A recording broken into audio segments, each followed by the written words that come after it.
Hello sir, कैसे हैं आप? हाँ, बढ़िया हैं। आप कैसे हैं? बिल्कुल बढ़िया सर। अब तो ये है कि चलिए किसी तरह से निकल गया ये फेज़ भी। आपके साथ चीज़ें कैसी थी? How did you spend your time, ये जो पूरा ढाई 3 महीने का करीब लॉकडाउन वाला फेज़ था? हाँ, हमारा लॉकडाउन का फेज़ 4th मई तक था, हुँ, क्योंकि थैंकफुली बैंगलोर जो था वो 5th मई से खुल गया। हुँ, but from the 25th of March to the 4th of May एक ऐसा टाइम मिला जिसके अंदर में कि जितने कलीग्स हैं, उनके साथ में ज़्यादा बात करने का समय मिला। तो एंग्ज़ायटी लेवल्स को कम रखने के लिए हमने यही डिसाइड किया कि हम आपस में काफ़ी बात करते रहेंगे। और उस स्टेज के अंदर में काफ़ी सारी रिव्यू मीटिंग्स, काफ़ी सारे स्ट्रैटेजी डिस्कशंस और बहुत सारी ट्रेनिंग प्रोग्राम्स को हमने रखा। हुँ, एंड क्योंकि लॉकडाउन के फेजेस आती रही, तो एक एक्सपेक्टेशंस हमेशा बन के रही थी। तो आपको ये पहले था कि वो शुरू वाले में ही 14-15 अप्रैल के लगभग में खुलेंगे, तो फिर उस स्टेज के ऊपर में क्या करेंगे अगर जैसे ही खुलेंगे। हुँ, तो उसके कारण प्रिपरेशन पे काफ़ी काम चलता रहा। And then being part of global company, और कंट्रीज़ के अंदर ऑफ़िसेज़ खुले हैं थे, हेड ऑफ़िस हमारा ताइवान में है, वो बिल्कुल भी बंद नहीं हुआ था। हुँ। तो उन लोगों के साथ में भी जितना भी डिस्कशन पॉइंट्स था, वो सब चलता रहा। ट्रांज़िशन जो फेज़ था वो डिफ़िकल्ट था, सडनली आप एक नॉर्मल तरीके से काम कर रहे थे और एक लॉकडाउन हो जाता है और आपको नया एक तरीका अडॉप्ट करना पड़ता है। ये थोड़ा डिफ़िकल्ट था ट्रांज़िशन? मैं अगर अपने लिए बात करूँगा तो शायद मैं यही कहूँगा कि ये नहीं था। क्योंकि लाइफ़ में एक ही चीज़ मैं सीखा हूँ, और वो ये है कि change is the only constant in life.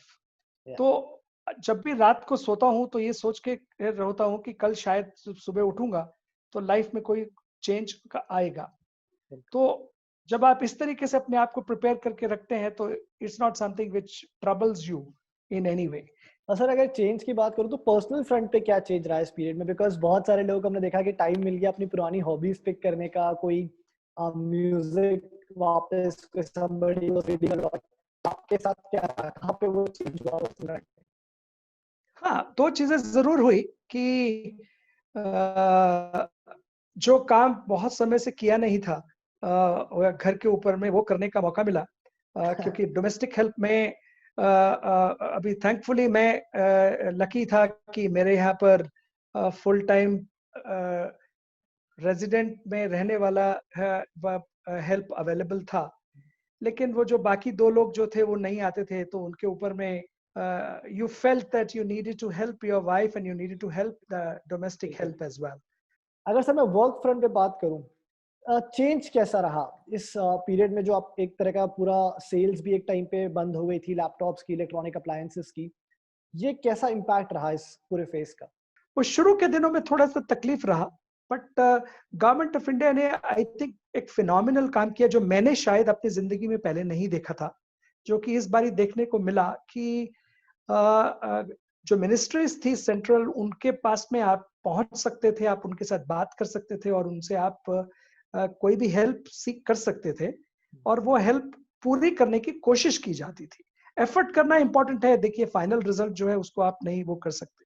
बिल्कुल। तो हमारे यहाँ पर फर्स्ट वीक ऑफ अप्रैल से थोड़ा-सा सिनेरियो चेंज, आई वुड से मोर लाइक 2nd अप्रैल, 3rd अप्रैल से थोड़ा ठीक हो गया था, क्योंकि कस्टम क्लियरेंसेस सारी शुरू हो गई थी। More people were more than they are willing to help you, और जो भी आपको ट्रेलर ट्रक्स निकालने थे वहाँ से, वो भी बिना किसी प्रॉब्लम के निकल रहे थे। तो सर ये तो बहुत ही कमाल की बात है, जैसा आपने बताया अगर मिनिस्ट्री ने इतनी ज़्यादा आपकी हेल्प करी है कि ऐसे पॉजिटिव चीज़ें ही हैं जो हमें अलाउ करती हैं इतने टफ सिचुएशन से डील करने में। अब एक जो बहुत बड़ा डिबेट रहा पिछले कुछ दिनों में वो ये था कि क्या लैपटॉप्स को एसेंशियल आइटम्स में इंक्लूड करना चाहिए या नहीं? क्योंकि बहुत सारे लोग सडनली जो है वर्क फ्रॉम होम कर रहे थे और इंडस्ट्री की डिमांड थी कि ये एसेंशियल आइटम्स की लिस्ट में इंक्लूड होने चाहिए। अब हालाँकि वो डिबेट पीछे रह गया, इट्स इन द पास्ट। आपका क्या टेक है? क्या आपका राय है इस बारे में? इसके देखिए इस सवाल के 2, मैं इसको 2 हिस्सों में डिवाइड करूँगा। वो एक है कि हम किस आइटम को एसेंशियल कैटेगरी में डालें, किस में ना डालें, राइट? तो बहुत सारी आइटम्स ऐसे थी जो कि जब लॉकडाउन शुरू हुआ, तो वो शायद फॉर श्योर एसेंशियल नहीं थी। लेकिन क्योंकि लॉकडाउन इतने टाइम के ऊपर में चलता रहा, लोग हम सब लोगों को अपने घर में रहना पड़ा, तो ऑल ऑफ अ सडन कई चीजें एसेंशियल निकल के आ गई, जो टाइम पीरियड के चक्कर में एसेंशियल हो गई। बिल्कुल। फॉर एग्जाम्पल, मैं आपको एक छोटा एग्जाम्पल देता हूँ जो मेरे केस के अंदर में है। राइट, मेरे बाल बड़े हुए हैं इस टाइम के ऊपर में, क्योंकि वो आप सैलून में नहीं जा पाए हैं। या तो आप छोटी चीज लीजिए कि एक सीजर बाल काटने के लिए 23rd-24th ऑफ मार्च तक एसेंशियल नहीं थी, लेकिन अप्रैल एंड के अंदर में, मई बिगनिंग के अंदर में वो एसेंशियल हो गई। बिल्कुल। राइट, सो ये सर्कमस्टांसेस के कारण कई चीजें ऐसे चेंज होते हैं। ओके, सो इसके ऊपर में आप कभी भी इस चीज को सोच नहीं सकते हैं कि भाई ये एसेंशियल होना चाहिए, नहीं होना चाहिए। एंड गवर्नमेंट की एसेंशियल लिस्टिंग जो हुई वो इसी चीजों के ऊपर में है कि भाई रोजमर्रा की चीज मिलती रहे, आपको खाना आपको जरूर चाहिए, पानी आपको जरूर चाहिए, मेडिसिन आपको जरूर चाहिए। उन चीजों के ऊपर में हम लोगों ने शायद वो लिस्ट जो है ड्रॉ किया हुआ है। But I am more than certain कि अभी हम क्योंकि इस चीज को एक्सपीरियंस कर चुके हैं, तो गॉड फॉरबिड ये जब भी कभी फ्यूचर के अंदर में ऐसी कोई चीज दोबारा से अगर आती है, चाहे 100 साल बाद आए या कभी भी, I think will be much better prepared in terms of the listing of items etcetera etcetera. Right, so that's the first portion of it.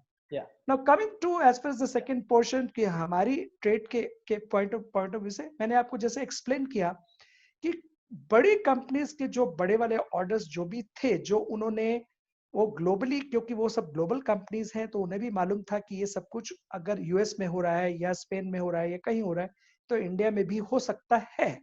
तो उसके लिए उन्होंने फर्स्ट वीक ऑफ मार्च पे काम करना शुरू किया, उन्होंने ऑर्डर प्लेस तुरंत किए उसके ऊपर में। वो ज्यादातर कंपनीज ने, मेरे कॉम्पिटिटर फ्रेंड्स भी जितने हैं उनके साथ भी अगर मैं कहूंगा, अप्रैल के अंदर में हमने सभी लोगों ने मिलकर ज्यादातर ऑर्डर्स को एग्जीक्यूट कर दिया। सर, लैपटॉप्स के साथ एक थोड़ा सा चीज ये भी है कि बहुत सारे लोग कंपनी के लैपटॉप्स पे ही डिपेंडेंट रहते हैं। स्मार्टफोन्स आज के डेट में सबके पास अपना होता है, उस तरह का पेनिट्रेशन उसका हो गया है। लैपटॉप अभी भी लोग कुछ खुद का लैपटॉप लेने की जगह कंपनी पे ही डिपेंडेंट रहते हैं। आपको लगता है क्या ये बदलेगा? देखिए, ज्यादातर लोग जो सॉफ्टवेयर, जो नोटबुक और सॉफ्टवेयर और सर्विसेज बिजनेस के अंदर में है, मैं पक्का बोल सकता हूं कि 70-80% लोग ऐसे जरूर होंगे जिनके पास में अपने लैपटॉप्स अवेलेबल हैं, जो पर्सनल यूजेज के लिए वो यूज करते हैं। इसके ऊपर में दो कारण है जिसके कारण ये आप जो सवाल है आपका वो ठीक है, जिसके ऊपर में दो कारणों से होता है। एक है कि जो सॉफ्टवेयर और जो भी काम किया जा रहा है प्रोफेशनल कंपनी के पॉइंट ऑफ व्यू से, कई बार कस्टमर जो है, एंड कस्टमर जो है, उसका डिक्टेट होता है कंपनीज को कि आप ये बाहर में नहीं लेके जा सकते। तो उसके कारण पहली चीज ये होती है। और दूसरा, जो सॉफ्टवेयर जितने भी उस पर लोड किए जाते हैं, सिक्योरिटी पॉइंट ऑफ व्यू से कंपनी नहीं चाहती कि वो नोटबुक्स को आप बाहर लेके जाए। और तीसरा, एक गवर्नमेंट का जो उसके ऊपर में है कि वो, क्योंकि सॉफ्टवेयर कंपनीज का जो है वो ड्यूटी उनके वो पे नहीं करते, उनको बेनिफिट मिलता है, तो वो so called office bonded warehouse हो जाता है। तो वहां से आप विड्रॉ नहीं कर सकते कि आप नोटबुक बाहर ले जाएं और फिर दोबारा से अंदर लेके आ जाएं। तो ये सब फैक्टर्स है जिसके कारण से कि वो लोग, जो हमेशा ये एक्सपेक्ट किया जाता है कि कंपनी ही खरीदेगी, और कंपनी क्योंकि खरीदेगी तो वो और वह ऑफिस में ही रहना है, तो वो कंपनी ही खरीदेगी तो वहां पर रहेगा, ताकि वो कंपनी की प्रॉपर्टी है। So all those three factors of customer and key issue, security feature and also bonded warehouse के रूल्स एंड रेगुलेशंस को देखते हुए वो बाहर नहीं जाता है। लेकिन बहुत कंपनीज ने इसके ऊपर में चेंज जो है पिछले 1-2 सालों से हो रहा है, जिसमें लोगों ने सोचना शुरू कर दिया है। तो ये BYOD का जो कॉन्सेप्ट था, ब्रिंग योर ओन डिवाइस, उसके ऊपर में कुछ कंपनीज ने काम करना डेफिनेटली शुरू कर दिया। उसके अंदर में उन्होंने ये करना किया कि भाई अब हम जो सामान ऑफिस में खरीदेंगे या जहां पर इन सब लोगों को बिठाएंगे, वो बॉन्डेड एरिया नहीं होगा। तो आप जितनी बार नोटबुक अंदर बाहर, क्योंकि कोई ड्यूटी बेनिफिट लिया नहीं है, तो आप जितनी बार अंदर बाहर होना है हो जाइए। राइट, सो गवर्नमेंट का कोई रूल आप तोड़ेंगे नहीं इसके ऊपर। तो ये सब चेंजेस जो है धीरे धीरे हो रहे थे। लेकिन अब क्योंकि ये एक नॉर्मल जो पहले था प्री कोविड-19 है, जो एक नया नॉर्मल बन के निकलेगा जब कोविड-19 से हम पूरे के पूरे बाहर आएंगे, I am more than certain इन सब चीजों के ऊपर में काफी कुछ चेंज हो। इसी में मैं आगे एक और सवाल जोड़ता हूँ। आपने बात करी पीसी, मैं कहता हूँ आजकल इसको पोस्ट कोविड, ये एक नया एरा ही शुरू हो जाएगा एक तरह का। तो इस पोस्ट कोविड में कंज्यूमर बिहेवियर में चेंज देखते हैं आप, या डिमांड्स में चेंज देखते हैं? ये श्योर। देखिए जैसा आपने कहा पोस्ट प्री एंड पोस्ट कोविड-19 पे, तो मैं डिमोनेटाइजेशन के टाइम पे अगर हम देखें तो प्री डिमोनेटाइजेशन हम लोग कैश ये वो सब जिससे भी होता था उसी बिल्कुल, तरीके से काम करते थे। लेकिन एक डिजिटल पेमेंट का एक एक नया सिस्टम निकल के बाहर आ गया बिल्कुल। जब post demonetize. So I would say for IT industry pre covid to post covid will be कि डिजिटाइजेशन के ऊपर में बहुत ज्यादा एम्फोसिस बढ़ेगा। तो अगर आप आज की डेट के अंदर में देखें, वर्क फ्रॉम होम की हम बात कर रहे हैं, मैं और आप कितनी बार ऐसा हुआ होगा कि हमने ये सोचा भी हो कि हम एक इंटरव्यू लेंगे जो कि आप दूसरी सिटी में और मैं दूसरी सिटी में होऊंगा, और हम इस तरीके से कर पाएंगे। हम हमेशा ये करेंगे कि भाई आमने सामने बैठेंगे, मेरा बिल्कुल, कैमरामैन आएगा, वो करेगा और उसको करेगा, राइट। लेकिन अभी अभी अगर आप देखें और अगर आपका ये सक्सेसफुल होता है ये सब कुछ, तो कल के डेट के अंदर में आपके एडिटर साहब जो है वो भी आपको बोलेंगे अरे भाई खर्चा करने की क्या जरूरत है, और आप भी सोचेंगे अरे प्रोडक्टिविटी लॉस करने की क्या जरूरत है। बिल्कुल। तो travelling is not a fun, travelling is more of a compulsion. या तो अब अगर हम देखें तो इससे प्रोडक्टिविटी आपका इंक्रीज होने जाना है इसके ऊपर। तो ये सब चेंजेस जो है ये हमको सिखाया जा रहा है इस चेंज से, राइट। तो उसके ऊपर में बहुत सारी चीजें चेंज होगी। बट एक चीज क्लियर है कि सोशल डिस्टेंसिंग की अगर हम बात करते हैं तो सोशल डिस्टेंसिंग का दूसरा रूप ए प्रोफेशनल एनवायरनमेंट में डिजिटाइजेशन ही है। और अगर हम डिजिटाइजेशन की बात कर रहे हैं तो 5 इंच की स्क्रीन साइज के ऊपर डिजिटाइजेशन 100% ऑफ द काम नहीं कर सकता। तो आपको वो 10 इंचेस 12 इंचेस 15 इंचेस की स्क्रीन साइज चाहिए डिजिटाइजेशन में। और अगर हम उस तरफ में जाएंगे तो ऑब्वियसली हम, मैं क्लियर पॉइंट कह रहा हूं कि आप डेस्कटॉप खरीदेंगे या नोटबुक खरीदेंगे। बिल्कुल, ये एक it's a very good point actually कि अगर हम पूरी तरह से मूवमेंट चाहते हैं तो हम सिर्फ स्मार्टफ़ोन्स पे लिमिटेड नहीं रह सकते। Will have to look beyond that as well. Sir learnings या क्या रहे? बिकॉज या प्लीज़। देखिए, अगर आप इसके ऊपर में अगर आप स्क्रीन साइज के आज के डेट के अंदर अगर आप पिछले 20-25 दिन के अंदर में देखें तो एक लर्न फ्रॉम होम का बहुत जबरदस्त एक्टिविटी शुरू हुआ, क्योंकि बच्चों के स्कूल्स जो थे वो बंद थे, उस टाइम में छुट्टियां हो गई, बिल्कुल, कोर्स को पूरा करना है, तो स्कूल्स ने अभी लर्न फ्रॉम होम के ऊपर में एक्टिवली काम करना शुरू किया। तो effectively let's say last week of April से ये सब एक्टिविटी पूरा जोर पकड़ रही है। बिल्कुल। और बच्चों को जो भी किया गया उसके अंदर में घर में एक चीज तो ज्यादातर बच्चों के पास भी है, वो है थैंकफुली मोबाइल फोन। या लेकिन सबसे बड़ा जो जो इशू निकल के आया वो इस हफ्ते 10 दिन के ट्रायल के ऊपर में, तो वो दो तरह के थे। एक कि कनेक्टिविटी में प्रॉब्लम आ रही थी और 5 इंच के स्क्रीन साइज के ऊपर में आप ज्यादा देख नहीं पा रहे थे, तो आप इंटरेक्ट ज्यादा नहीं कर पा रहे थे। तो उसके ऊपर में ये निकल के आ गया कि भाई लर्न फ्रॉम होम अगर करना है तो इसके लिए अच्छा वाईफाई होना स्टूडेंट्स और सब स्कूल वगैरह प्रेमिसेस के अंदर में जरूरी है, और दूसरा आपके पास में लार्ज स्क्रीन होना बहुत जरूरी है। बिल्कुल, सो यही एक चेंज जो है ये एक बड़ा इसके ऊपर में निकल के आया। और अब तो गवर्नमेंट जो है वो बहुत क्लियरली बोल रहे हैं कि एक दूरदर्शन का एक नया चैनल बनाया जाएगा। एमएचआरडी को ये बता दिया गया है कि भाई आप डिजिटाइजेशन की तरफ में ही काम ज्यादा कीजिए। तो ये एक नॉर्म जो है जो बहुत समय से पेंडिंग में था, वो इसके कारण बहुत जल्दी से अब इसके ऊपर में एक्शन होना शुरू हो जाएगा। सो आई वोंट बी सरप्राइज कि अगले साल से शायद हम 2-3-4 महीने का ऐसा भी टाइम आएगा जिसके ऊपर में स्कूल के टाइमिंग कम कर दिए जाएंगे और बच्चे अपने घर से उसको उसको लर्न फ्रॉम होम कर पाएंगे। और हो सकता है कि अगर हम आगे की बात जाएंगे तो डिस्टेंट एजुकेशन और इन सब चीजों के ऊपर में कैसा वो एमर्ज होगा, शायद वो उस तरफ के अंदर में पक्का जाएगा। बट एक चीज जरूर हो जाएगी कि हम यूएस का एजुकेशन का जो गैप इंडिया के साथ में स्टूडेंट फ्रेटर्निटी के ऊपर में है वो बहुत जल्दी जो है बहुत नजदीक आने वाला है, क्योंकि वहां पर सभी चीज डिजिटाइज उस पे है। बच्चा अपना नोटबुक खुद लेके स्कूल के अंदर में आता है। हमारे यहाँ पर इस तरीके से नहीं था, लेकिन अब क्योंकि ज्यादातर बच्चे खरीदने वाले हैं नोटबुक्स या खरीद चुके हैं या खरीद रहे हैं, तो जब उनके पास नोटबुक है तो वो अपने ऑफिस में क्यों नहीं, स्कूल जब आएंगे तो क्यों नहीं लेके आएंगे, रादर देन कि वो पूरा 10 किलो का बैग लेके उसको उसको जाएं, शायद वो एक नोटबुक लेके ही जा पाएंगे उसके ऊपर में। बिल्कुल। और आई थिंक ये बैग तो बहुत भारी से भारी होता जा रहा है। जिस तरह की फोटोज आती हैं बच्चों की तो देख के लगता है कि यार इतने छोटे-छोटे बच्चों को इतनी सारी किताबें पकड़ा दी गई हैं। सर अब धीरे-धीरे चीज़ें थोड़ी-सी नॉर्मल होती जा रही हैं। अक्रॉस इंडिया हम देख रहे हैं बहुत सारे रिलैक्सेशंस आ गए हैं and I think consumer demand भी। थोड़ी थोड़ी बढ़ती जाएगी।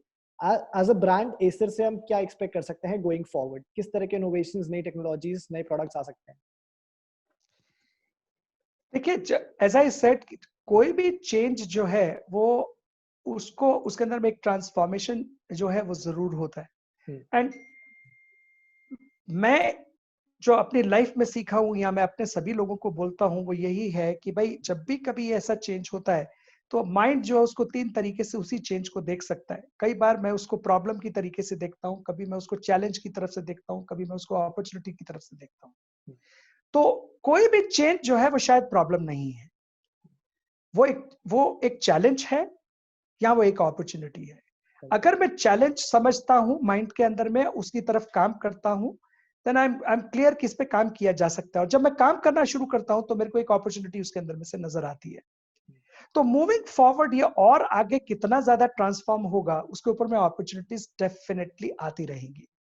क्योंकि जैसे मैंने अभी आपको बताया, लर्न वर्क फ्रॉम होम जो था वो एक एनवायरनमेंट पहले से थी, लेकिन लर्न फ्रॉम होम की एनवायरनमेंट बिल्कुल भी नहीं थी। घर से बैठ के मैं कैजुअल गेमिंग के लिए अपनी, मेरे पास डिवाइस होनी चाहिए क्योंकि मेरे पास समय रहेगा, क्योंकि मेरे को गेमिंग अच्छी लगती है, वो कभी था नहीं। तो ये चीजें एक इमर्ज होके आई हैं। अब जो ये इमर्ज होके आई हैं उसके अंदर में अगर मैं लर्न फ्रॉम होम की बात करता हूं तो मैंने आपको जैसे बताया कि बच्चा अगर उसको वो घर में ले रहा है, वाईफाई हमारा क्वालिटी जो है वो वही रहेगा, कुछ समय और लगेगा इसको इम्प्रूव होने के लिए, ओवरनाइट चेंज नहीं होगा। घर का राउटर है वो अगर एक जगह पे पड़ा है और मैं स्टूडेंट का, बच्चे का रूम दूसरी जगह पे है, कनेक्टिविटी की प्रॉब्लम है, तो वाईफाई, अब हमने जो प्रोडक्ट्स अभी जो इंट्रोड्यूस की उसमें वाईफाई 6 लेके आ गए ताकि कनेक्टिविटी के ऊपर में और इम्प्रोवाइजेशन हो जाए। जो जो एंटेना थे उसके अंदर में वो एक की बजाय 2 एंटेना कर दिए ताकि वो 2 एंटेना से वाईफाई जो राउटर है उसके साथ में कनेक्टिविटी उसकी ज्यादा एस्टेब्लिश हो पाए। ब्लू शील्ड है, बच्चे की आंखें ना खराब हो, वो सब चीजें। तो ये सब चीजें जो है, ये मैं ये नहीं कह रहा कि पिछले 1 महीने में आई हैं, बट ये सब चीजें हमने पहले से इंट्रोड्यूस करके उसको आगे आया, जो कि आज की डेट के ऊपर में यूजेज उसका उसका बेनिफिट उसको मिला। तो आगे बढ़ने के ऊपर में जो भी चेंजेस इसके ऊपर में आएंगे, क्योंकि एसर जो वर्ल्ड वाइड एक ही चीज के ऊपर में हम 1976 से जब से हम जन्मे एज ए कंपनी, ताइवान में हमने एक ही चीज बोली, fresh technology at a reasonable price. तो हम we have always been the first, क्योंकि ताइवान हेडक्वार्टर्ड है तो वहां पर तो आर&डी का, आईटी का गढ़ है। So as a result the company का जो डीएनए है वो सारा का सारा उसी के अराउंड है। तो we are always the first company to bring in the new technology, right. और न्यू टेक्नोलॉजी आप जैसे भी लेके आते हैं, क्योंकि वो चेंजेस के साथ जो यूजेज पैटर्न चेंज होता है, जो नए चैलेंजेस आते हैं, आप उन चैलेंजेस को अपॉर्चुनिटी में कन्वर्ट करने के लिए करते हैं। So you can be reasonably sure that Acer would and will continue to be the first to bring forth any change technology wise that has to be, because उसकी requirement जो है consumer को रहेगी। बिल्कुल। चलिए सर, लेट्स होप कि आप ऐसे ही टेक्नोलॉजीज और लेके आते रहें, इनोवेटिव प्रोडक्ट्स लेके आते रहें, और लेट्स होप कि थोड़ा सा और सिचुएशन बेटर हो जाए, ताकि आई एम श्योर कि ये बहुत प्रोडक्टिव है, लेकिन थोड़ा सा हम लोग निकल पाए, घर से बाहर मिल पाए, ताकि नेक्स्ट टाइम शायद हम लोग आमने सामने बैठ के बात कर सकें, ऐसे वर्चुअली नहीं। बहुत बहुत शुक्रिया सर आपका हमसे जुड़ने के लिए। Thank you so much. All right, thank you.